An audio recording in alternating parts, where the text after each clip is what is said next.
to an audience of one, right? And I proceeded to talk at this person about local curriculum developments, which is my theme.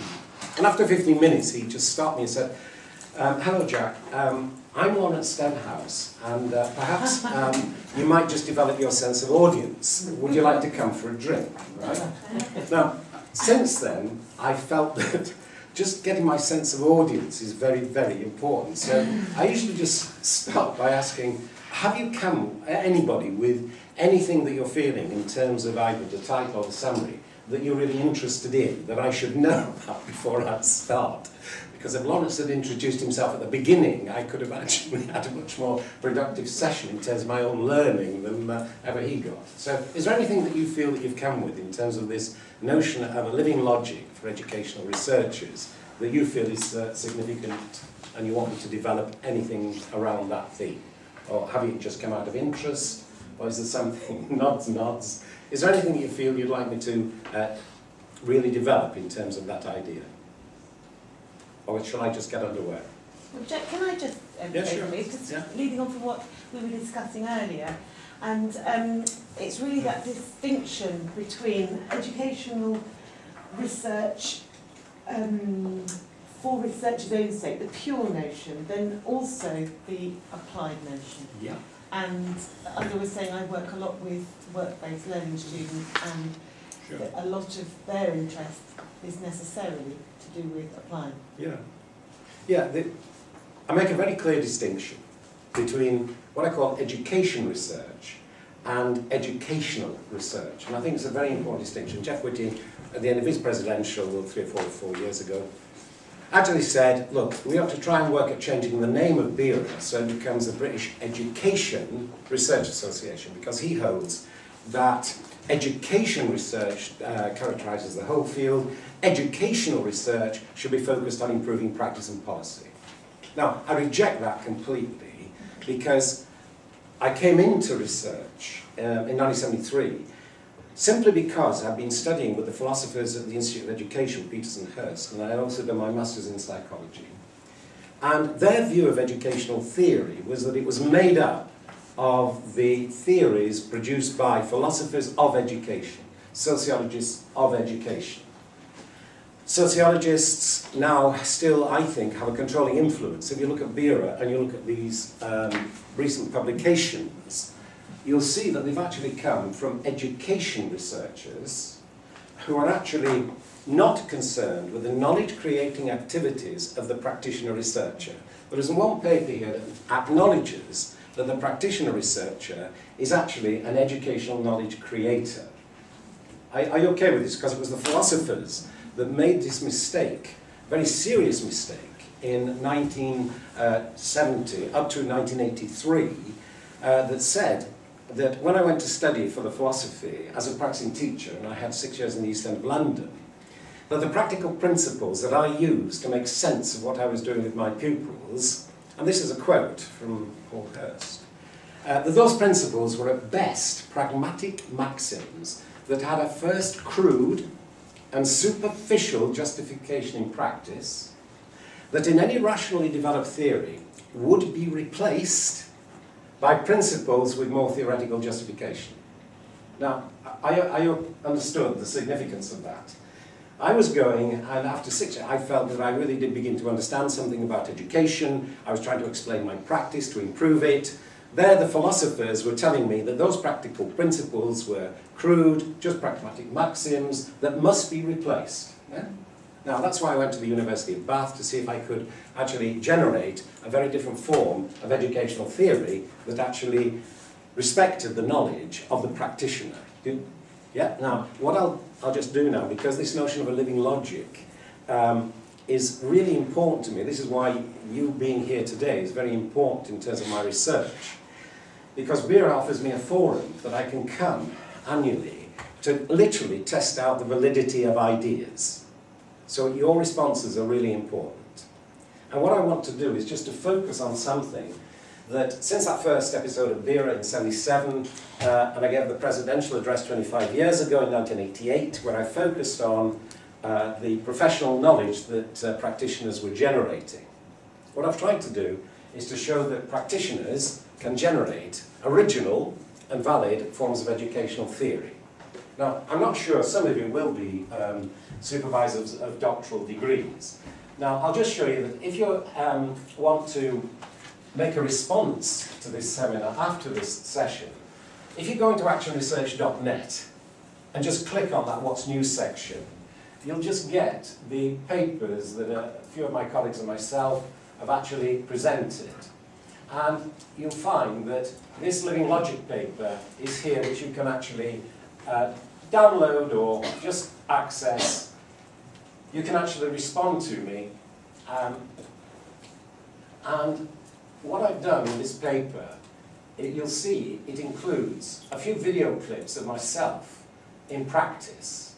And what I'll do is explain, in development of a living logic, why this energy that I'm feeling at the moment, that I'm hoping you can feel me expressing, I can't do anything without the expression of energy.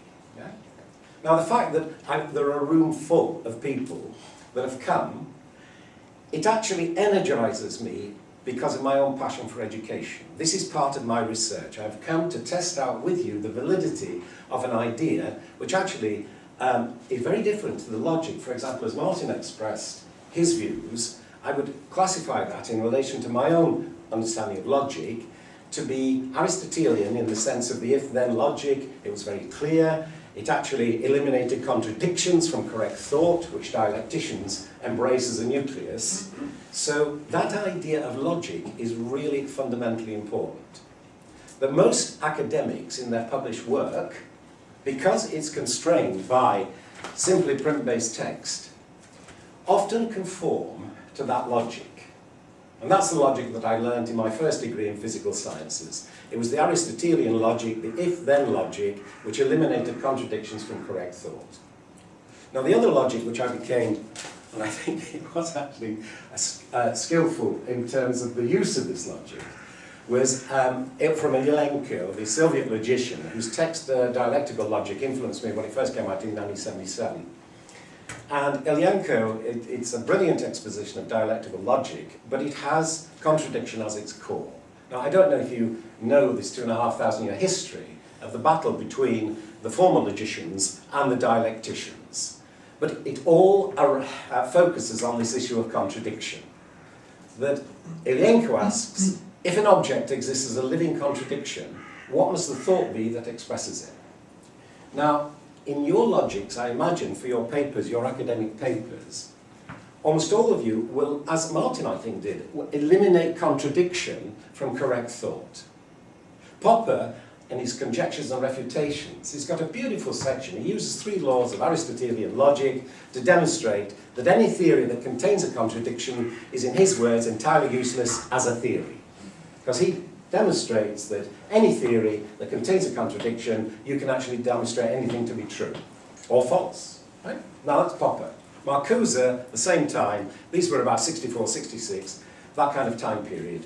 Marcuse, with his one-dimensional man, says, look, the formal logicians are distorting the nature of reality in their theories because contradiction is at the heart of understanding reality. And Marcuse had a notion of logic, which is that it is a mode of thought which is appropriate for understanding the real as rational. Okay, so the notion of logic is really connected to an understanding of rationality. But you have got there a 2,500 year battle between logicians. When I studied 68-72 with Petershurst and the Masters in Psychology, the Aristotelian logic was clearly in relation to the logic of education that Hurst put forward. And actually, in my judgment, it led to that elimination of my understanding of practical principles, because my practical principles actually contain contradiction. Whilst I was studying there, the inspector was embarking. I was the head of a science department. They gave me one of the first videos in London to experiment with. I turned it on myself. The very first thing I could see was that I was a living contradiction. It was a very embarrassing experience. I felt that I got inquiry learning going with my students, and this was secondary. The video showed that I was doing it subtly, but I was giving the students every question. It was really embarrassing. You know, when I thought I got this inquiry learning going and it was an honest judgment on my part. If I would put money, I've got inquiry learning going. The video showed me that I was actually a living contradiction. Now, since then, I've actually embraced a dialectical understanding which places contradiction at the heart of my epistemology.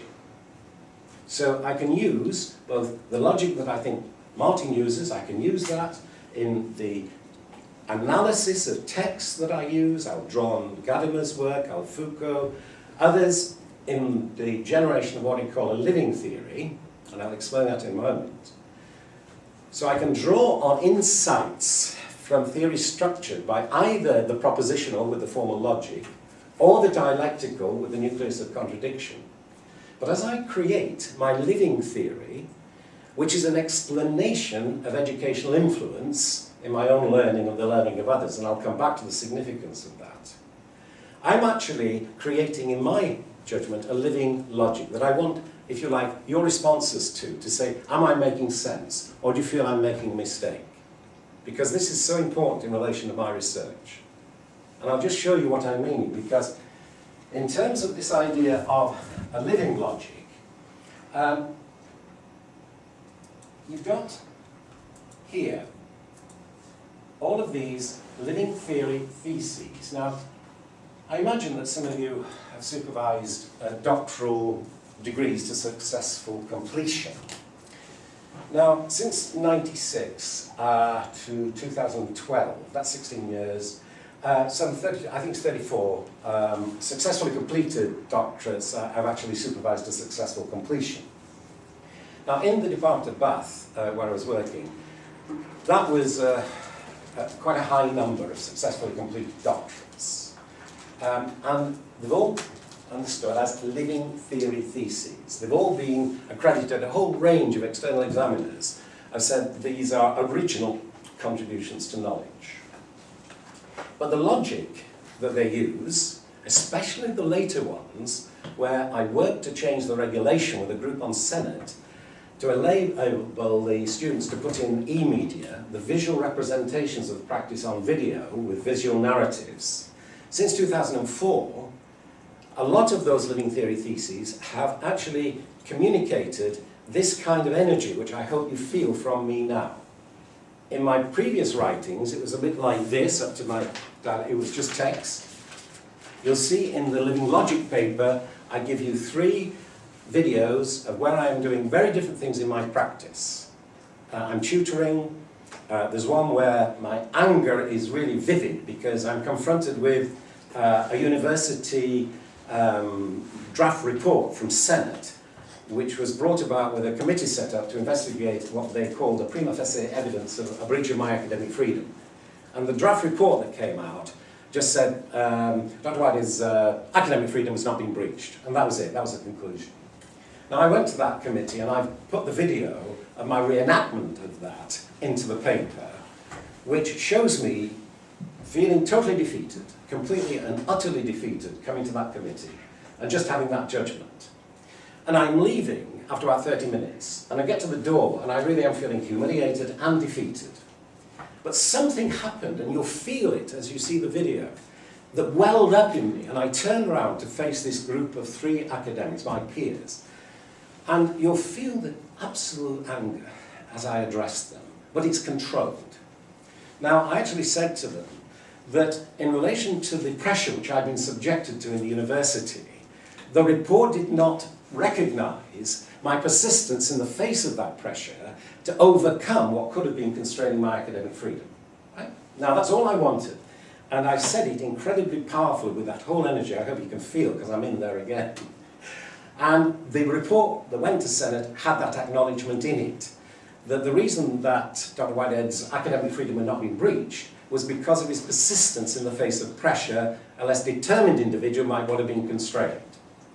But that video, I think, will show you in relation to my research, because I include this data in my research as I look at my story of my educational growth and development, carries an energy and a valuing of academic freedom, because one of the points I made to the committee is that they will be abrogating their responsibility as academics if they didn't actually recognise this pressure. So it brings in my valuing and understanding of academic freedom as an embodied value, and an energy flowing value which you cannot, I don't believe, communicate through either the propositional or the dialectical logic. This is what I'm actually arguing in terms of my paper, that you need what I've called a living logic to actually build up valid explanations of educational influence in relation to a person's learning. Are you okay with it? Because this is the vital point that I'm asking for your response to, if you like. That my writings before 97 in the academic journals, they're all of this form, traditional, the Aristotelian logic. Then they become more dialectical. My whole doctorate, 99, that's all a dialectical approach to educational research, living contradictions at the heart. But then with the advent of the multimedia that you could submit, I can show myself as I am doing now, and there's a videotape on me which I can actually use in terms of showing what I'm meaning by flows of energy, and especially this notion of value in relation to the philosophy scene, trying to communicate this notion of living logic. And the living logic is so important that it goes beyond the written text in the sense of the propositional. It not only can include the living contradiction, but I'm saying that it needs the visual representation of the practice through the visual in the creation of a visual narrative, so that the notion of a living logic requires each of us to be asking, researching and answering questions of the kind, how do I improve what I'm doing? That's the ground of my own questioning that I've been at since my first lesson in 1967 in a science lesson. It was, how do I improve this? I've got to improve it. I was a disaster. My very first lesson in science in the East End of London, I came away a wreck. Now, I asked myself that question and it's never left me. I'm still asking, how do I improve what I'm doing? So I'm asking from that kind of question, then into a valid explanation, and you've got over 34 doctoral theses that have actually answered that kind of question. I'm really claiming that you need to be asking the practical question, which I think is the question you're asking, which means the bedrock of developing a valid explanation of your influence, and from that you can get to a living logic. But you need the intimate connections between the three processes. You need to have the practical question, how am I improving what I'm doing? You need to create, in my language, a living theory. And what a living theory is your explanation of your educational influence in your own learning, the learning of others, and the learning of the social formation in which you live and work. That's my understanding. It's a phrase I coined in response to the discipline's approach to educational theory, where that view of theory, structured with the Aristotelian logic, was that, the theory was constituted by all those general theories of the disciplines of education. In a living theory, you are generating your own explanations of your influence, grounded in your values as explanatory principles, as you try to improve your practice and its research, because you're actually generating explanations. And these are vital, explanations of influence. But to get to a logic, what I'm claiming is that you need to have gone through the practical, how do I improve what I'm doing? You've got living theory explanations, and these have been validated and legitimated with 34 doctorates, before you can get to an understanding of this notion of living logic. Now, I'd just like to pause there just to see if I'm actually making sense to you. Because I could actually just talk to you using text about propositional logic, and I can show you where I'm using it in my engagement with traditional theory. Dialectical logic, I can show you how I'm actually using some of that logic in relation to my doctorate and my papers. But to get to a living logic, I think you need to see that the individual is asking those questions of the kind, how do I improve what I'm doing, needs to create a valid explanation of their educational influence, and then be able to understand the living logic, which actually is so important in terms of understanding the rationality of the whole process, to actually understand that idea of developing a living logic. Now, we pause, yeah. On that pause, could I just ask, or at least say something about what you're calling visual representation? In other words, these embedded links. Because I understand when you talk about energy and so on, you know, you're here now, we're here now. We're in a particular situation in terms of presence. But and it's one that's a certain, you know, you want to insist on that to a degree. And this, but when it comes to visual representation, that, you know, you seem to be suggesting that will also follow through, that will equally act as a kind of harbinger of yours and others' presence in that situation. What you just referred to as influence, Yeah. my influence, you know, as if somehow, you know, these things act as kind of confirmatory. I understand that, you know, they operate in a kind of logic of a vortex of these relationships that you're talking about. But just from my point of view, and I must admit, I'm insistently concerned in terms of philosophy of education of people that you mentioned at the London School, about the way that visual images are used. I used to teach in art schools, and it's a concern about the way that visual, well, even data, to use a scientific term, is used in this kind of illustrative sense, that when theories are kind of, you know, placed there, and then other things are brought in, such as, you know, illustrations, just to kind of bulk them up. Whereas you're wanting to say that these visual representation, in other words, perhaps representation is perhaps not the right word, you know, because they're kind of aspects of your research available via other forms. But the problem would be then, the thing I would want to say is, how are you going to own those in terms of a kind of argument about presence and your influence in that situation? No, and again, those are the crucial questions that we really have to face up to. In terms of this video, for example, the reason that I like this representation, it came out of Elliot Eisen's presidential in '93 in ARA, where he was arguing, using his own understanding of art, he was using poetry, there was also other creative arts that he said we now need to bring into our narratives. And this idea of creating what I call a visual narrative, which contains that explanation of influence, is right at the heart of what I'm saying. Look, I do hope you'll question and challenge, you know, so that you help me to either abandon this or to strengthen it. Now, this idea of presence, really crucial. That what I'm claiming is, as I'm in this room at the moment, let me test this out. I don't believe that any one of you, at the moment, if you feel your bodies, that this is how you're like in your educational relationship with your students. I imagine that you're far more alive and energized, and you're engaging with them individually. Now, I can actually show this now in relation to the enactment you'll see on my paper, where I was in front of a committee. There's another one where I'm giving a keynote in New York, and this is my educational practice, that you can actually see me in action. And I think that if we were to see you in action, as you were talking with your practitioners earlier, your face was alive with energy, passion, as you were talking, right?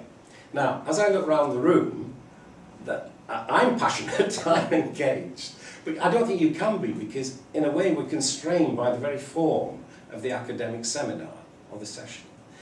Now, that idea of presence is so important that I think I'll give you an illustration of something I think you probably, most of you, all express. And I think it will be a love for what you do. Now, the very first doctoral thesis at Bath, with Love at Work as the title, was accepted back in 2006. So Love at Work is on the web, it's in that living theory section. Eleanor Law communicated to the examiners her meaning of love with the help of the videos. Marian Naidu, who's also advised Labour government on health issues, her thesis is on there with a passion for compassion. And she, with the help of the visual narrative, showed with Alzheimer's patients and carers what she was meaning by an embodied expression of a passion for compassion. Now, I can use the words, But until I think you've seen Marion with the Alzheimer's patient, a married couple, 50 years, the husband talking about what he does as a carer, and then his wife for 50 years, actually seeing, and you see her come alive and showing she understands when she'd been lying comatose on a couch. And this in relation to what the examiners understood as a passion for compassion, actually communicated that as literally a standard of judgment. But I think your question is right at the heart of all this work. How do you demonstrate your presence, your way of being? In fact, it was your highest form, I think, at the end, of that critical way of being. And that is really vital to this, because this kind of generation of living theory requires your critical way of being, because you're judging yourself in terms of the values that you use to give meaning and purpose to your existence. So that again, questions that stay with me, because it's right at the heart of this kind of inquiry. Any others that you feel? Is there anything else, or are we? Is this sort of clarificatory? Asking for yeah, whatever you like, really. Now, all I'm saying is, please, if you feel that there is something which has stimulated you. I've got a sort of clarification. I'm just wondering if there's a link to points in my talk about the inadequacy of language, as I refer to it. That when we're talking and writing, it's just inadequate to capture the richness of the actual process, the particular process. And is that something? Yeah, I go to your point with Wittgenstein. It's a lovely section on Wittgenstein. He says, look, I, this and here are not names. Names are explained in terms of these words. Now, if you look, how do I, and you could use this, how do I improve this process of education here?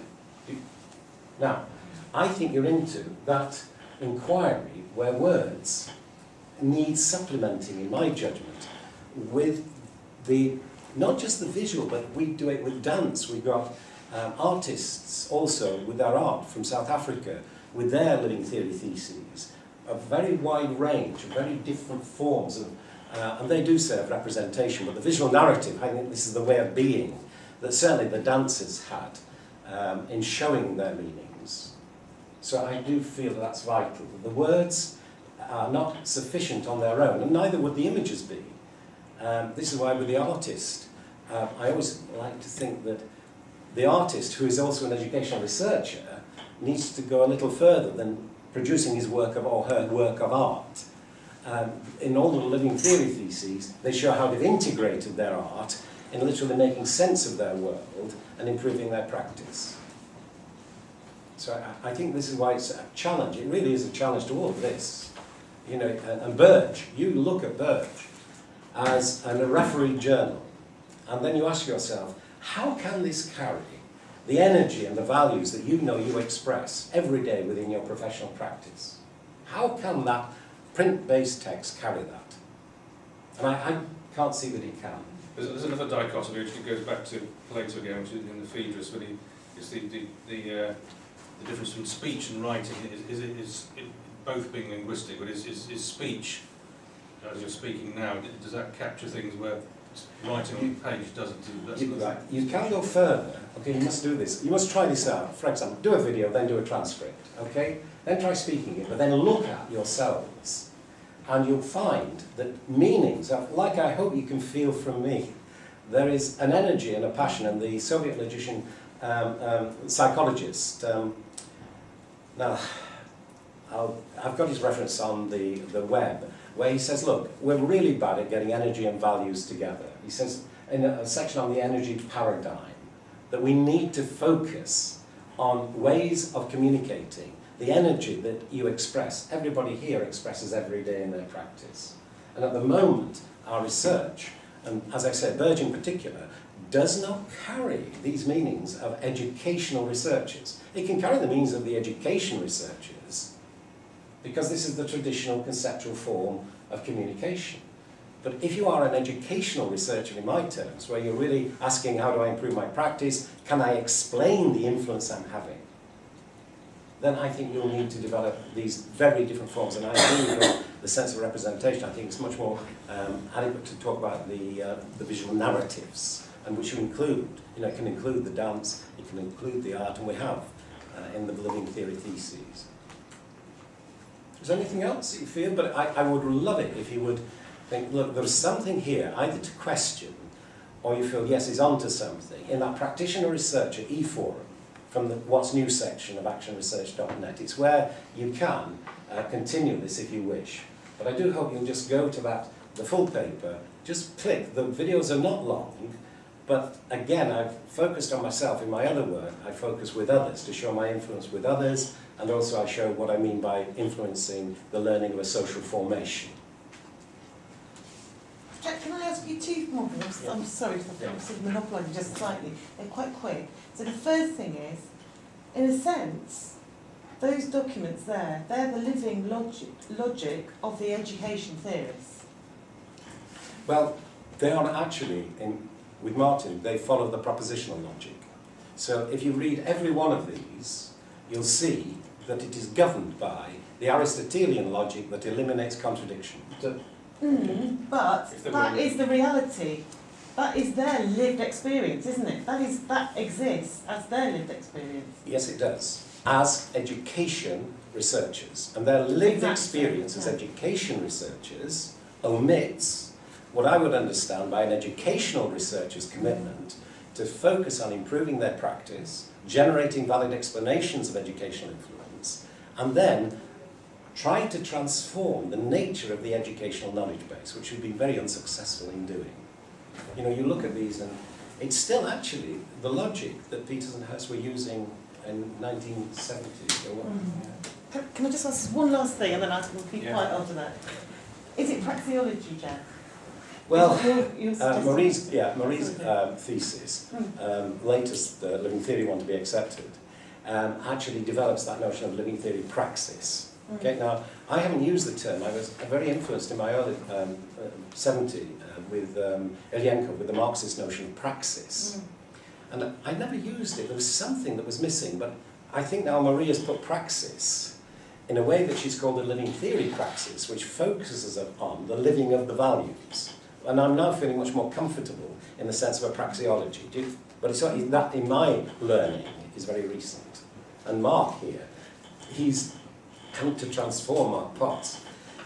One of these living values, through his own PhD, he did a Bath Spa with Steve Coombs as supervisor on living global citizenship. Now, I'd never used that term until Mark, through his work in South Africa, and if you like, schools that I knew, developed this notion of living global citizenship. And Mark's work is also on the web. But again, you know, these are new, part of my own learning. Yeah? Are we okay? Are we okay? Are we done? Well, I just thought it would be really kind of helpful. This is not really my question, but I just thought in this session, the term logic has been particularly, in here, it's got a certain.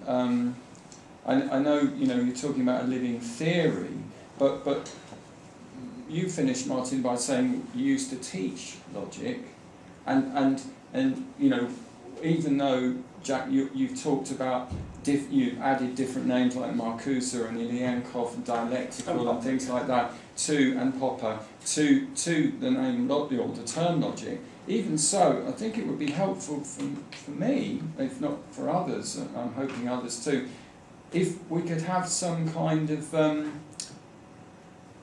perhaps even to end, some kind of consideration of what logic it actually consists in, not how it can be characterised via different, versions, but as someone who wasn't trained as a philosopher, what actually is logic? Even the notion of skill would respond to that.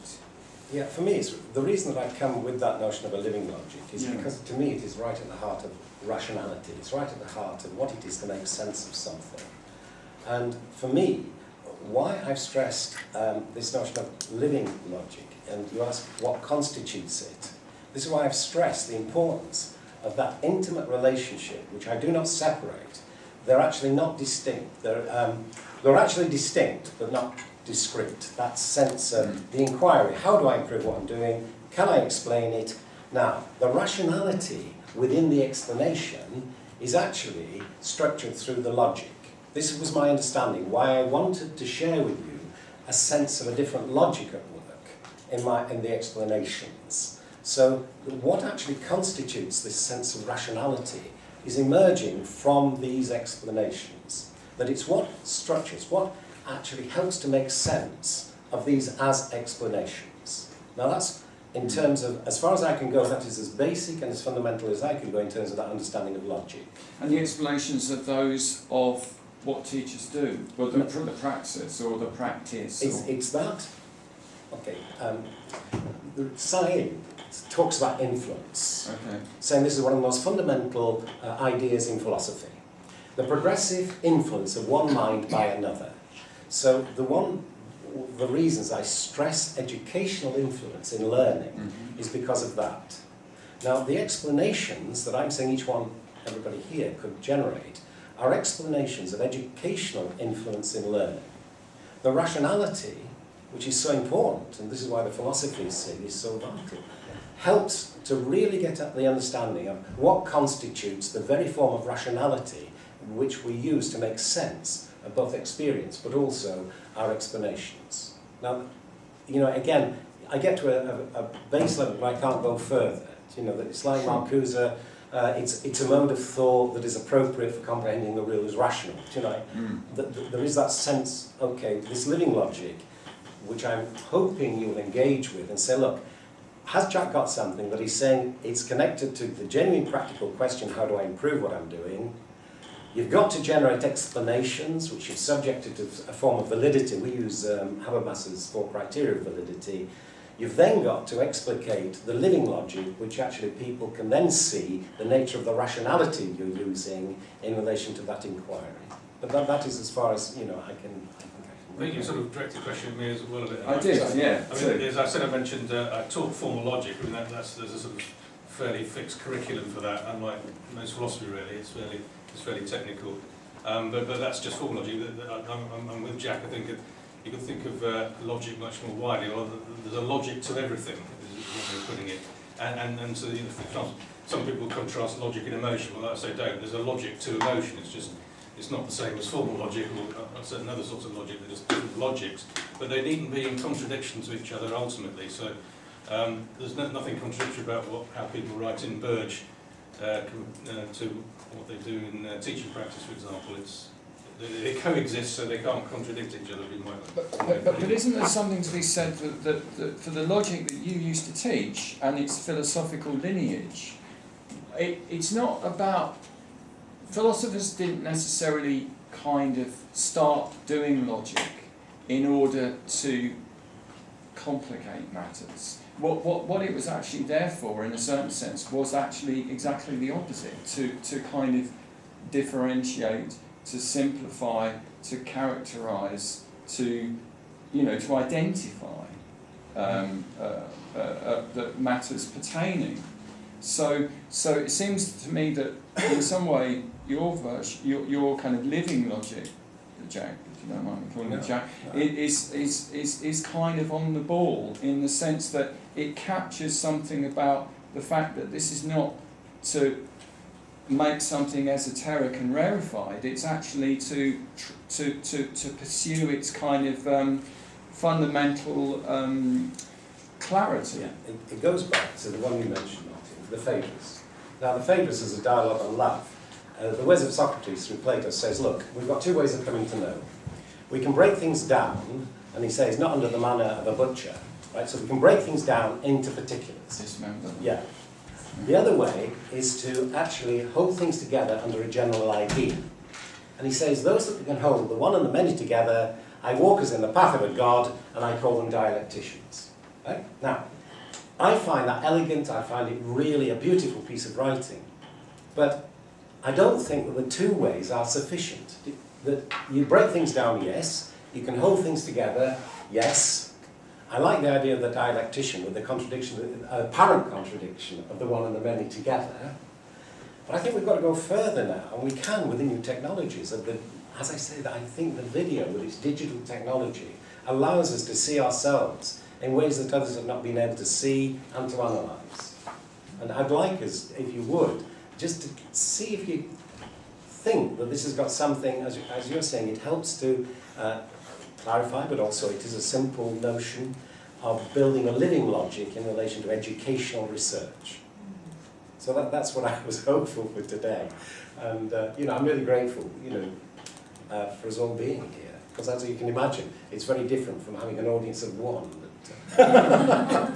Even if that one is nice. So just can I ask a very Yes, practical question? I don't come from a background of philosophy, but I'm a sociologist and I teach research methods, and I'm very excited by this idea, and I'm just thinking of a student that I'm supervising at the moment that I will, guide him to your website, and he may take your ideas on board, because he's an Irish teacher working in the United Arab Emirates, and the school that he's working in is incredibly racist, but he's looking at himself. Yeah. How can I improve my practice? Like, what beliefs and values have I come with from Ireland, this very Catholic country, to an Islamic or Arabic community, and because all the other teachers, they just get burnt out and they leave. Yeah.